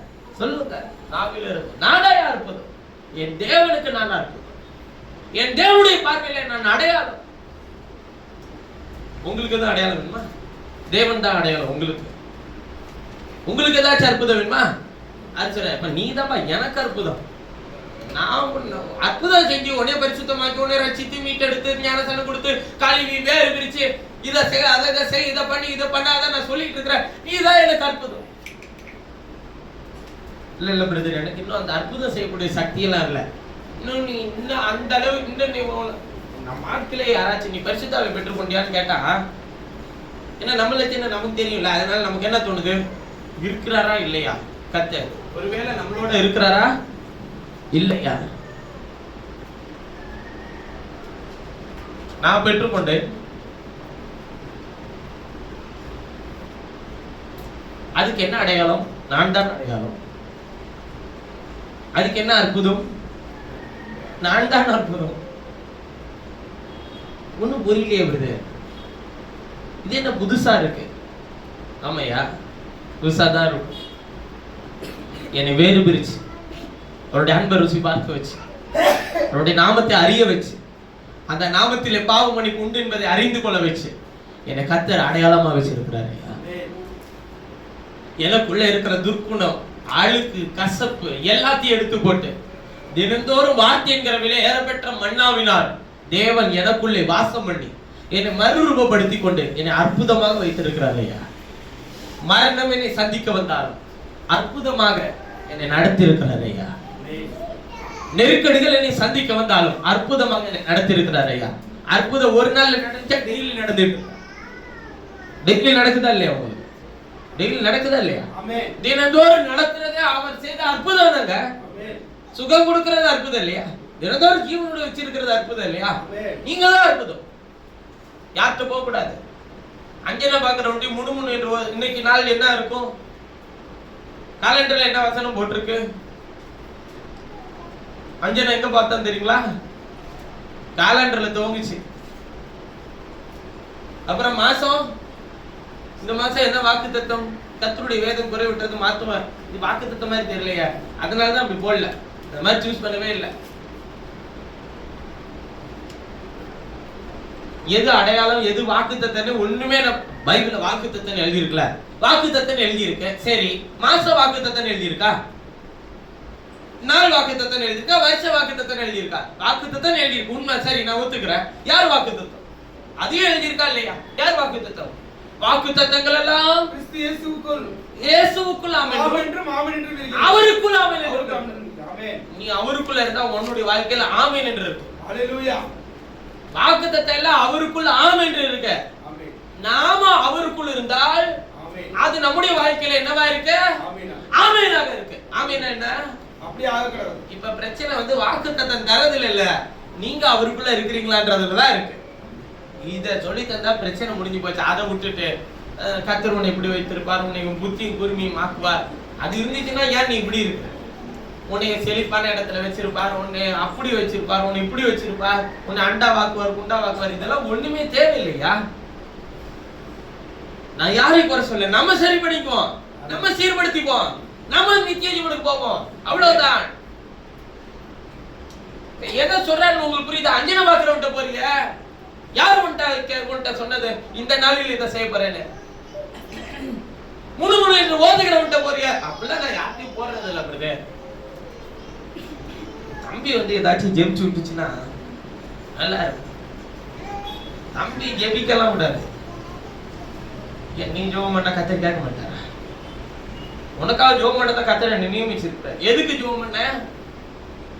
உங்க ஆத்மாவை நித்திய ஜீவன் பாதையில கொண்டு போறதுக்கு என்ன வழியோ அதுக்காக ஜெபம். அப்ப எங்க தேவைக்கெல்லாம் ஜெபம் பண்ண மாட்டீங்களா? ஆத்மாவை நடத்துறதுக்கு என்ன தேவை இருக்கோ அதுக்கும் ஜெபம் பண்ண. அது யார் ஜெபம் பண்ணா மட்டும்தான் கத்தர் கேட்பாரு. நம்பி ஜெபம் பண்ண அப்படி இல்லை, அதுதான் தவறு. உங்கள் ஜெபங்கள் கர்த்தருடைய பார்வையில் விலையேறப்பட்டதையா? வேதம் சொல்லுகிறது, 3 என்று ஓதுகிறவரிடத்திலும் ஓதுகிற குறிகாரன் இடத்திலும் பார்த்து என்ன பண்ணணுங்க? சொல்லணும். ஜெபம் பண்ணி கர்த்தர் ஏதாவது சொல்லுவாரா? உனக்கு இப்படி இருக்கு அப்படி இருக்கு. வேர்ட் ஆஃப் நாலேஜ்ன்றது வேற, ஆவியை பகுத்தறிதல்ன்றது வேற. நீ இந்த தேவைகளோடு இந்த எதிர்பார்ப்போடு வந்து இருக்கிற கர்த்தர் உனக்கு சுதந்திரம் தருவார். கர்த்தர் பேசின வசனத்தை விசுவாசத்தோடு கேட்டுட்டு போ. கர்த்தருடைய வாழ்க்கையில் கிரியைகள் நடப்பிப்பார். இதுதான் ஆவியை பகுத்தறிதல். குறி சொல்றது என்ன? யாரு எனக்கு இந்த குறைவுக்கு காரணம் என்ன? யாரு எனக்கு விரோதமா பண்ணி வச்சிருக்கு? இதை கேட்கதான் என்ன பண்ணுவாங்க? ஏன்னா உங்களுக்கு டவுட்னா, தெரியாதவங்களுக்கு டவுட் இருக்குன்னா, குறிகாரன்ட்ட எதுக்கு போறாங்கன்றது டவுட் இருக்குன்னா, அப்படியே நேரம் ஒரு தெரு இருக்கு, இதுல போய் கொஞ்சம் லெஃப்ட் திரும்பினீங்கன்னா இந்த குறி பார்த்து சொல்லப்படும் ஒரு கடையே இருக்கு. கடை வச்சிருக்கிறாங்க. அங்க போனீங்கன்னா அவன் என்ன பண்றான்? நீங்க அந்த கடைக்கு கூட போய் நீங்க குறி சொல்ல தேவையில்ல. நீங்க அந்த கடைக்கு போனீங்கன்னா பக்கத்து கடைக்காரன்ட்ட கொஞ்ச நேரம் ஜெராக்ஸ் கடையில நின்று பாருங்க, இந்த கடையில என்ன நடக்குதுன்னு உங்களுக்கு தெரியும். குறி பார்த்து சொல்லப்படும் இருக்கும், என்ன நடக்குதுன்னு உங்களுக்கு தெரியும். அவன் என்ன சொல்லுவான்? ஒரு நாள் நான் போயிருந்தேன், பக்கத்து கடையில ஜெராக்ஸ் போட போயிருந்தேன், ஒரு அப்ளிகேஷன் பண்றதுக்கு போயிருந்தேன். அப்ப கொஞ்சம் காலதாமதமாச்சு, பரவாயில்ல, நான் உட்கார்ந்துருந்தேன். குறி சொல்ற இடத்துக்கு ஒரு அம்மா இருந்தாங்க. அந்த அம்மா சொல்லுது, உனக்கு யாரு விரோதி இல்ல, உன்னோட தொப்புள் குடியில பிறந்த ஒருவன் இருக்கிறானே, இப்ப யாருக்கு யாரும் விரோதி ஆக்கிட்டான்? அவன் தான் சொத்தை அபகரிக்கணும்னு நினைச்சிட்டு இருக்கிறான். விடமாட்டா, நீ கவலைப்படாம போ அப்படின்னு சொல்றாங்க. இப்ப இவங்க அவங்க தம்பிய பார்க்கும்போது எப்படி பார்ப்பாங்க? விரோதியா பார்ப்பாங்க. பிசாசோட வேலையை பாத்தீங்களா? நம்ம ஆண்டவர் என்ன சொல்றாரு? ஒருவன் உன்னை 1 மைல் தூரம் பலவந்தம் பண்ணினால் அவனோட 2 மைல் தூரம் ஓடு. ஒருவன் ஒரு கணத்துல ஓங்கி அறிஞ்சா மறு கணத்தை திருப்பி காட்டு. மனுஷர்கள் எதை செய்ய நீ விரும்புகிறியோ அதை முதல்ல நீ அவனுக்கு முதல்ல செலுத்து. யாவரிடத்திலும் மாயமற்ற சகோதர சிநேகம் அன்புள்ளவர்களாக இருங்கள். எவ்விதமான கசப்போ துர்க்குணமோ எது உங்களிடத்திலிருந்து வெளிப்பட வேண்டாம். கிறிஸ்து உங்களுக்கு மன்னித்தது போல நீங்களும் ஒருவருக்கு ஒருவர் மன்னிங்கள். ஒருவர் பாரத்தை ஒருவர் சுமந்து, ஒருவர் துக்கத்தை ஒருவர் சுமந்து கிறிஸ்துவின் பிரமாணத்தை நிறைவேற்றுங்கள். கூடுமானால் யாரோடு சமாதானமாயிருங்கள். உன் கண்ணில் இருக்கிற உத்தரத்தை எடுத்து போடு. உன் சகோதரனுடைய கண்ணில் இருக்கிற உத்தரத்தை எடுத்து போட வேண்டாம். துரும்ப எடுக்காத, வகை பார்க்காத. என்னாவது புத்தகத்துல எல்லாம் சொத்து பிரிக்கிற பிரச்சனை அந்த பதிலா சொல்ற, கிழக்கிலும் மேற்கிலும் பிரிக்காத, வடக்கிலும் மேற்கிலும் தெற்கிலும் பிரிக்காத. அப்படின்னா என்ன, நீ பிரிக்காதன்ற, நீ பாட்டு சந்தோஷமா இறேன். பூமி உன்னோடது இல்ல, என்னுடையது. நான் உனக்கு குடியிருக்க கொடுத்தா அதை ஏன் சண்டை போடுறேன்? ஆல்ரெடி எடுத்துக்கிட்டான், ஏமாத்திட்டான். அப்படியா, சரி எடுத்துட்டு போற விடு. அது என்னுடையது இல்லை, என் பங்கு எனக்கு வேணும் இல்லை. சரி வச்சுக்கிட்டான் விடு. உனக்கு பங்கு 6க்கு 2, அவ்வளவுதான். வேறு என்ன வேணும் உனக்கு? இருக்கிற நாளைக்கு என் பிள்ளைங்களுக்கு என்ன இருக்கும்? பிள்ளை இருக்குமான்னு தெரியாது. அப்புறம் அதுக்கு என்ன இருக்குன்றது அப்புறம் கத்தர் பார்த்துப்பாரு. நீங்க வரும்போதெல்லாம் உங்க தாய் தகப்பன் ஏதோ அள்ளி சேர்த்து வச்சுட்டு போனாங்களா? உங்களுடைய தேவன் உங்களுக்கு எல்லாத்தையும் கொடுத்துட்டு போனாரா? இருக்கிறத உங்க பிள்ளைங்க கையில கொடுங்க. ஆனா பைபிள் எப்படி சொல்லுதுன்றதையும் நான் சொல்லிடுறேன். ஒரு சந்ததி சேர்க்கும், இன்னொரு சந்ததி அதை என்ன பண்ணுமா? ஜோம் பண்ணும்போது எப்படி ஜோம் பண்ணா, கத்தாவே என் சந்ததி அழிக்கிறது செஞ்சே இல்லாம சேர்க்கிறதா இருக்கட்டும் சொல்லி ஜோம் பண்ண வேண்டியது உங்களோட பொறுப்பு. பார்த்துக்கோங்க. ஏன்னா ஒரு சுழற்சி முறையில தான் நடக்குது. நீங்களே சேர்த்துக்கிட்டே இருந்தீங்கன்னா அப்ப அடுத்தவனுக்கு எப்ப அது வரது? அதனால அவனுக்கு கொடுத்துருவோம். எங்க அப்பா எல்லாம் சொல்லும்போது நாங்க எப்படி இருந்த இடம் குடும்பங்கள் தெரியுமா? இப்படியா இவ்வளவு கஷ்டப்பட்டு தான் நாங்க இப்ப முன்னேறி வந்திருக்கிறோம். வந்துட்டீங்கல்ல. ஆனா அவங்களுக்கு இருக்கிற வேதனை என்னன்னு கேட்டீங்கன்னா, அப்படி இருந்தோம் இன்னும் நாங்க நல்லா இருந்திருப்போம். ஒருவேளை அப்படி இருந்தோம்னா கர்த்தருடைய அன்பை ருசி பார்த்திருப்போமான்னு தெரியாது. அதெல்லாம் இல்லாததுனால என்னவோ இதை எல்லாவற்றை காட்டில் வெளியேற பெற்ற தேவனை, தெய்வீகத்தினுடைய அன்பை ருசி பார்க்க முடிந்தது. திரும்பவும் சொல்லுகிறேன், நீங்கள் தான் அற்புதங்கள் அடையாளங்கள். அப்படி கர்த்தர் உங்களை மாத்தி வச்சிருக்கிறார். எதை உங்க பிள்ளைங்களுக்கு சேர்த்து வைக்கிறீங்களோ இல்லையோ, கர்த்தர் இடத்துல கொண்டு வந்து பிள்ளைங்களை சேர்த்து விட்டுறங்க. ஐயா அதான் பிரதர் கொண்டு வந்து உங்க கையில விட்டுட்டோம். அந்த பெரிய தப்பை பண்ணாதீங்க. பிரதர்கிட்ட கொண்டு வந்து விடுறேன்னு நினைக்காதீங்க. கர்த்தரிடத்தில் வசனத்தை உள்ளே ஏற்றுங்க. வசனத்தின்படி நடக்க சொல்லுங்க. தவறு செய்தால் நீங்கள் முதலாவது உங்களை திருத்திக் கொள்ளுங்கள். அப்போதான் உங்க பிள்ளைங்களை திருத்த முடியும். உங்களை சரிப்படுத்திக் கொள்ளுங்கள். தவறுதான் என்று ஒத்துக்கொள்ளுங்கள். ஒண்ணு தப்பு இல்லையா, குறைஞ்சிட மாட்டோமே. வேதம் சொல்லுகிறது, வேதத்தையும் சாட்சியாகமத்தையும் என்ன பண்ணணுங்க? கவனிக்கணும். இந்த வார்த்தையின்படியே சொல்லாவிட்டால் அவர்களுக்கு 8:20 வாசியமா சொல்றாரு, அவர்களுக்கு விடியற் காலத்தில் என்ன இருக்காது? வெளிச்சமில்லை. எப்படா விடியும்? எப்படா இந்த பிரச்சனைக்கு ஒரு முடிவு? எப்படா இந்த போராட்டத்துக்கு ஒரு முடிவு? எப்படா இந்த பலவீனத்துக்கு ஒரு முடிவு? எப்படா இந்த நெருக்கடிக்கு ஒரு முடிவு? அப்படி எதிர்பார்த்து எப்ப விடியும் காத்துட்டு இருக்கிறாங்க. இந்த வார்த்தையின்படியே உனக்கு சொல்லலன்னா ஒரு வெளிச்சம் இருக்காது. விடியற் காலத்துல கூட இருள் தான் இருக்கும். நல்ல காலை நேரத்திலும் கர்த்தருடைய சமூகத்தில் இருக்கிற கர்த்தருடைய பரிசுத்தவான்களாகிய நாம் விடியற் காலத்தில் வெளிச்சம் வேண்டும் என்றால் வேதத்தின் சாட்சியாக கவனிங்கள், பின்தொடருங்கள். கர்த்தர் உங்களை ஆசீர்வதித்து நடத்தட்டும். இடுக்கண் அடைந்தவர்களாயும் பட்டினியாயும் தேசத்தை கடந்து போவார்கள். அவர்கள் பட்டினியாய் இருக்கும் போது மூர்க்கரை கொண்டு தங்கள் ராஜாவையும் தங்கள் தேவனையும் தூஷிப்பார்கள். பட்டினியா இருக்கிறதுனா என்னங்க? வேதம் வசனம் இல்லாதவன் யாரை தூஷிப்பானா? ஆண்டவரே நீர் இருக்கிறீரா? என்ன ஊழியக்காரர்? ஆண்டவரே நீர் என்னோடு வாசம் பண்ணுகிறீரா? சிலர் ஆண்டவரே நீர் ஊழியக்காரரோடு இருக்கிறீரா? பிள்ளைங்க அவருக்கு தெரியாதா இந்த பிரச்சனை வரப்போகுதுன்னு சொல்லி. ஏன்னா நீ பட்னியா இருக்கிறையா? முதல்ல உங்க ஆத்துமாவை திருப்தி செய்யுங்க.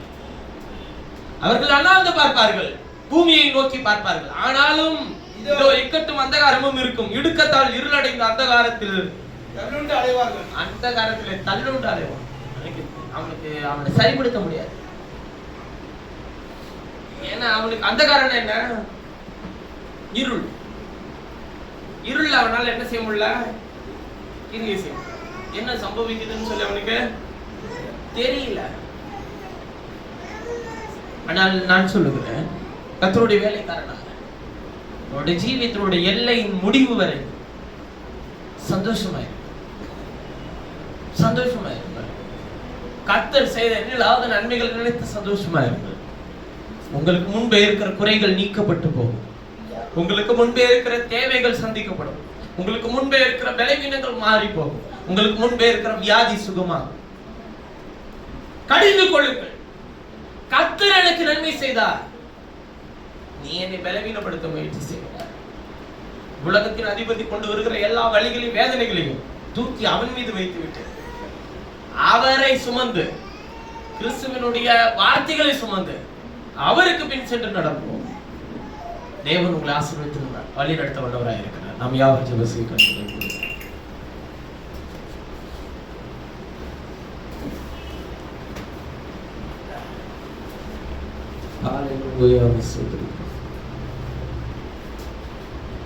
எங்களை நேசிக்கிற எங்கள் பரலோக பிதாவே, நீர் தந்ததனால் அற்புதமான காலை வேலைக்காக உமக்கு நன்றி.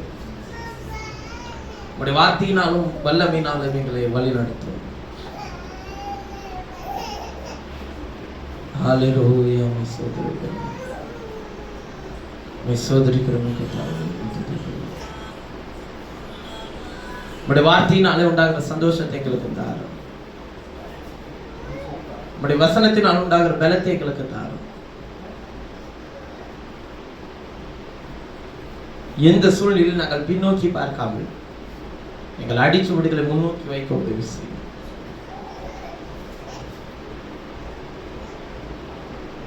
பரிசுத்தக்காரன் எங்களை தாங்கட்டும், மேந்தட்டும், தப்பு வைக்கட்டும். உங்களை கர்த்தர் இஸ்ரவேலில் அடையாளங்களாகவும் அற்புதங்களாகவும் வைக்க விரும்புகிறார். இருப்பீர்கள் என்று, இருப்போம் என்று ஏசாயா சொல்லுகிறார். நாம் இருக்கிறோமா என்று சீர்தூக்கி பாருங்கள். நாம் அடையாளங்களாக இருக்கிறோமா, நாம் அற்புதங்களாக இருக்கிறோமா, சீர்தூக்கி பாருங்கள். இயேசுவே, நான் அற்புதமாகவும் அடையாளமாகவும் இருக்கிறேன். இந்த மதியான வேளையில கர்த்தருடைய ஊழியனாக, தேவனுடைய தாசனை நான் உங்களுக்கு சொல்லுகிறேன். உங்களுடைய சரீரத்தில் ஏதாவது பலவீனங்கள் இருக்குமானா அது எப்பேற்பட்ட பலவீனங்களா இருக்கட்டும், தயவு செய்து கர்த்தருடைய பிரசன்னத்துக்கு முன்பாக வேற எந்த சிந்தனையும் வேண்டாம். உங்கள் கண்களை திறந்து பார்க்க வேண்டாம். உங்கள் சரீரத்தில் ஏதாகிலும் இப்பொழுது பலவீனங்கள் இருக்குமானால், வலிகள், வேதனைகள், பலவீனங்கள், அல்லது உங்கள் ஆத்மாவுக்குள்ள ஏதாகிலும் துக்கங்கள், போராட்டங்கள் இருக்குமானால், இயேசுவே, என்னை அற்புதங்களாக இருப்போம் என்று சொன்னீரே, அடையாளமாக இருப்போம் என்று சொன்னீர்.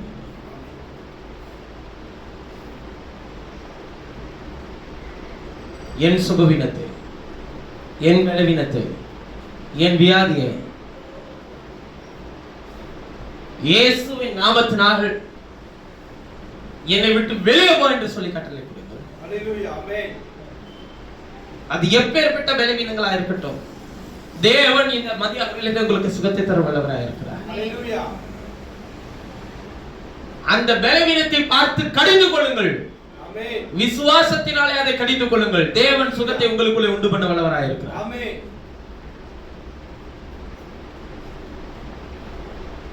உன்னை அடையாளமாக மாற்ற வல்லவராக இருக்கிறார். ஆமென். உன்னை அற்புதங்களாக மாற்ற தேவன் வல்லவர். ஆமென். இந்த மதியான வேளையிலே உன்னை கர்த்தர் அற்புதமாக வைக்க விரும்புகிறார்.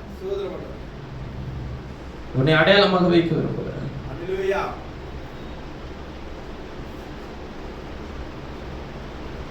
நாங்கள் அற்புதங்களாக இருக்க எங்களோடு போராடுகிற இந்த பலவீனத்தை இயேசுவின் நாமத்தினால் சிலுவையில் அறை ஒப்பு கொடுத்து நாங்கள் ஜெபிக்கிறோம். ஆமென். உம்மிடத்தில் இருக்கிற சுகத்தை எங்களுக்கு தாருங்க தாவே. ஆமென். நாங்கள் அற்புதமாக இல்லாமல் போக எங்கள் சரீரத்தில் ஆளுகை செய்கிற பலவீனத்தை இயேசுவின் நாமத்தினால் கடிந்து நிர்மூலமாக்குகிறோம். ஆமென். நாங்கள் அடையாளங்களாக இல்லாமல் போக எங்கள் ஆத்துமாவிலே ஏற்பட்டிருக்கிற வலிகள், வேதனைகள் எங்களை துக்கப்படுத்தி கொண்டிருக்குமானால் இயேசுவின் நாமத்தினால் அதை எடுத்து போடும், ஆரோக்கியப்படுத்தும்.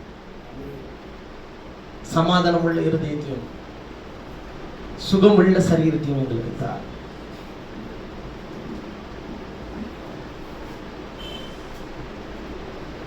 உடைய வார்த்தையினால் எங்களை வழி நடத்தும். இயேசுவே, எங்களை நடத்துமையா. நீங்கள் ஆண்டவரோடு கூட பேசுங்கள். உங்கள் இருதயத்தை கர்த்தரோடு கூட பேசுங்கள். கர்த்தரோடு பேசுங்கள். ஒவ்வொருவரும் கர்த்தரோடு பேசுங்கள். ஒவ்வொருவரும்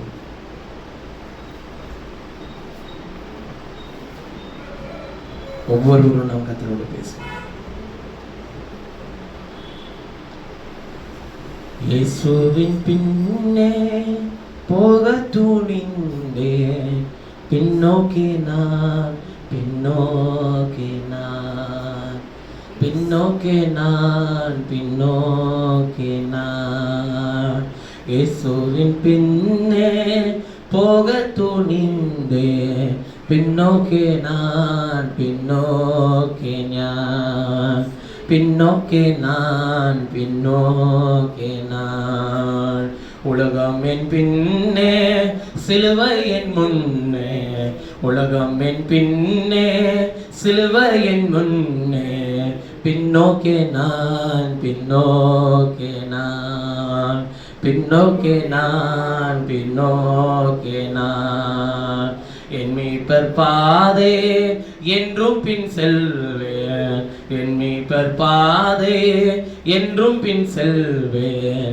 பின்னோக்கி நான் பின்னோக்கி நான் பின்னோக்கி நான் பின்னோக்கி நான் நேசரின் சித்தம் செய்வதென் பாக்கியம், நேசரின் சித்தம் செய்வதென் பாக்கியம், பின்னோக்கி நான் பின்னோக்கி நான் பின்னோக்கி நான் பின்னோக்கி நான் செல்வேன் நான் வேகம் வெல்வேன் என் கிரீடம், செல்வேன் நான் வேகம் வெல்வேன் என் கிரீடம், பின்னோக்கி நான் பின்னோக்கி நான் பின்னோக்கி நான் பின்னோக்கி நான் பின்னோக்கி நான் பின்னோக்கி நான்.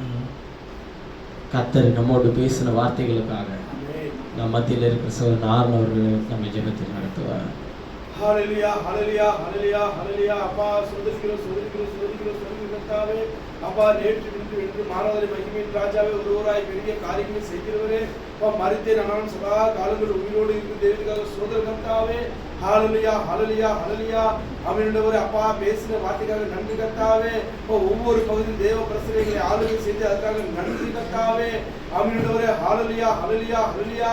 அப்பா சகல அப்பா துதி கன மகிமை யாவும் உமக்கே ஆண்டவரே, ஆமென். சகல துதிக்கும் கனத்துக்கும் மகிமைக்கும் பாத்திராய் நீ மாத்திரம் இருக்குது கர்த்தாவே, உம்மை ஆராதிக்கும்படி அப்பா நீர் எங்களை அழைத்த தேவனுக்காக சோதரம், ஆமென். உலகத்திலே அப்பா அநேக காரியங்கள் நடந்து கொண்டு இருக்கிறது கர்த்தாவே, ஆனாலும் அப்பா எங்கள் தேவன் அப்பா எங்களை உண்டாக்கினவர், எங்களை அப்பா அறிந்தவர் ஆண்டவரே, அப்பா அப்பா எந்திரிக்க வேதவசனம் இப்படியாக எந்திரிக்கத்தாவே, அப்பா நாங்கள் உம்மால் அறியப்பட்டும் அப்பா உண்மை அறிந்து இருக்கிற கர்த்தாவே, அப்பா எங்கள் நினைவுகளில் நீ தூரத்திலிருந்து அறிகிறீர், ஆமென். சோதரம் சோதரம் சோதர கர்த்தாவே, உண்மை ஆராதிக்கும் இந்த நேரத்திலே அப்பா எங்களை அழைத்த தேவனுக்காக சோதரிக்கிற கர்த்தாவே, ஒவ்வொருவரையும் பலப்படுத்தினே கொடுத்த வார்த்தைக்காக நன்றி கர்த்தாவே, ஆமென் ஆண்டவரே, ஹalleluya ஹalleluya. அப்பா அடையாளங்களாகவும் அற்புதங்களாகவும் இந்த நாள் வரை எங்களை வைத்துக் கொண்டு வைத்திருக்கிற அதுக்காக நன்றி கர்த்தாவே, அப்பா எங்கள் தேவன் ஆண்டவரே, ஹalleluya ஹalleluya. ஒவ்வொரு நாளும் ஒவ்வொரு நிமிஷமும் இப்ப எங்களை உமக்கு சாட்சியாக ஆண்டவரே அப்பா அடையாளம் அற்புதம் வைத்திருக்கிற அதுக்காக சோதரிக்கிற கர்த்தாவே, ஒவ்வொருவரையும் பலப்படுத்தும் கர்த்தாவே, ஹalleluya ஹalleluya ஹalleluya. இன்னும் வார்த்தையை தெரிந்து கொள்ள வார்த்தையின் பின் செல்ல கர்த்தாவே, அப்பா எங்களுக்கு கிருபை கர்த்தாவே, அப்பா சோதர சோதர சோதர கர்த்தாவே, அப்பா நீதியின் சுனே கர்த்தாவே, அப்பா நீதிபடி நடத்துகிறாருக்காக நன்றி. இன்னும் எங்களை நடத்துகிற ஆண்டவரே, ஹalleluya ஹalleluya ஹalleluya. உம்முடைய வருகை சமீபமா இருக்கிறாங்க அப்பா, வேதத்துல வாசிக்கிறோமே அப்பா நீ பக்கத்தில் வந்து விட்டு கர்த்தாவே, அப்பா தன்னுடைய மனவாட்டியை அவர் ஆயத்தப்படுத்தி அப்பா எடுத்து போற என்று பார்க்கணுமே கர்த்தாவே, ஒரு இமெயில் பொழுதே கர்த்தாவே தேவன் தம்முடைய ஜனத்தை அப்பா மறுமாக்குவார் என்று வேதத்துல வாசிக்கிறோமே கர்த்தாவே, அப்பா கிறிஸ்துவுக்குள் மரித்தவர்கள் முதலாவது எதிர்ப்பார்கள், பின்பு உயிரோடு இருக்க நாமும் மறுமாக்கு ஆக்கப்படும் என்று எழுதியிருக்கிறது கர்த்தாவே, எழுதியிருக்கிற வார்த்தைக்கு நேரே எங்க திருப்பி இருக்கிறாங்க நன்றி. இன்னும் கிட்டி சேர கிருபை செய்யுங்க கர்த்தாவே, ஒவ்வொரு நாளும் ஒவ்வொரு அப்பா ஒவ்வொரு மணி நிமிஷமும் உம்மை நினைக்க உம்மை துதிக்க உம்மை புகழ்ந்து பாட எங்களுக்கு கிருபை செய்யுங்க கர்த்தாவே, அப்படியே செய்வதற்காக நன்றி கர்த்தாவே, ஹalleluya ஹalleluya ஹalleluya.